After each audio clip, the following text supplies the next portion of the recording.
Oi, gente! Hoje eu vim dar uma dica pra vocês que querem viajar, independente se tá de quarentena ou não, mas tem que resolver algum certo assunto em outra cidade e tal, assim, e tem de 19 a 29 anos. Eu indico vocês baixarem o aplicativo ID Jovem e ir lá colocar o NIS, ver se você tem direito. Porque com esse aplicativo você consegue 50% ou até mesmo 100% de desconto na viagem no ônibus.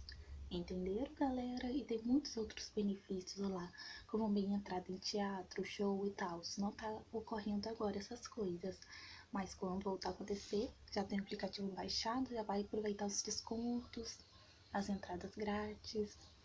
E, gente, vocês me perguntam por que eu não gravo na minha câmera, que vocês viram no Instagram, no Face, ou com câmera, que eu já trabalhei tirando foto e tal. É porque eu gravo e posto, sabe, na mesma hora. Eu não gravo, fico editando. Eu não tô trabalhando com o YouTube.